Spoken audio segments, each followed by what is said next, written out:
दादी जी की अकलमंदी।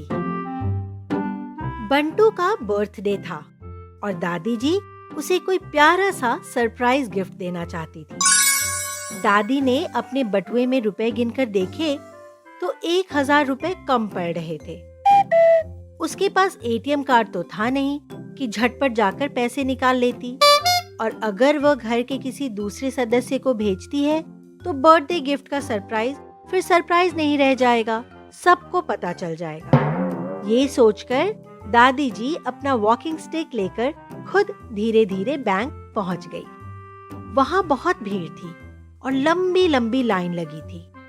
दादी जी लाइन में जाकर खड़ी हो गई। काफी देर के बाद जब उनका नंबर आया तो काउंटर पर बैठी लड़की को उसने 1000 रुपए निकालने के लिए चेक जमा किया। लड़की ने चेक को देखा और झल्ला कर वापस दादी के हाथों में थमाते हुए बोली, अरे आप लोग छोटी छोटी रकम निकालने के लिए हमें क्यों परेशान करती हैं? देखती नहीं कितनी लंबी लाइन है, जाइए एटीएम से पैसे निकाल लीजिए। इस पर बूढ़ी दादी ने कोमलता के साथ कहा, बेटी मेरे पास एटीएम कार्ड नहीं है और मुझे सिर्फ 1000 रुपयों की ही जरूरत है।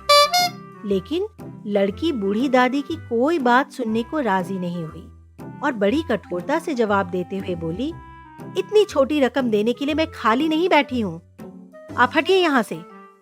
बूढ़ी दादी ने तब 2 पल सोचा और फिर तुरंत चेक बुक निकालते हुए कहा, बड़ी रकम निकालूंगी तो दे दोगी? ठीक है बेटी, मुझे मेरे अकाउंट में जमा 10 लाख रुपए पूरे के पूरे अभी निकाल कर दो। ये सुनते ही लड़की सकपका गई और बंगले झांकती हुई लज्जित स्वर में बोली, सॉरी दादी जी, पर इतनी बड़ी रकम एक साथ तो फिलहाल हमारे बैंक में नहीं है देने के लिए। ये सुनकर दादी जी मुस्कुराई और बोली, ठीक है 50,000 ही दे दो। लड़की ने चुपचाप 50,000 दादी को पकड़ा दिए। दादी ने उसमें से 1000 रुपए अपने बटुए में रखे और बाकी 49,000 उस लड़की को वापस देते हुए बोली, जब छोटी रकम मांगी तो तुमने नहीं दी, बड़ी रकम मांगी तो भी तुम्हारे बैंक के पास नहीं है, जबकि मुझे पता है कि कोई भी बैंक किसी भी सीनियर सिटीजन को इन बातों के लिए मना नहीं कर सकता है। अब कम से कम ये 49,000 रुपए वापस जमा करने के लिए मना तो नहीं करोगी? काउंटर गर्ल ने शर्म से सर झुकाते हुए कहा, सॉरी मैम। और दादी जी विजयी मुस्कान के साथ लाठी टेकती हुई बंटू के लिए गिफ्ट खरीदने बैंक से बाहर निकल गई। बच्चों, इस कहानी से हमें ये सीख मिलती है कि बुजुर्गों को कभी युवाओं से कम बुद्धिमान समझने की गलती नहीं करनी चाहिए।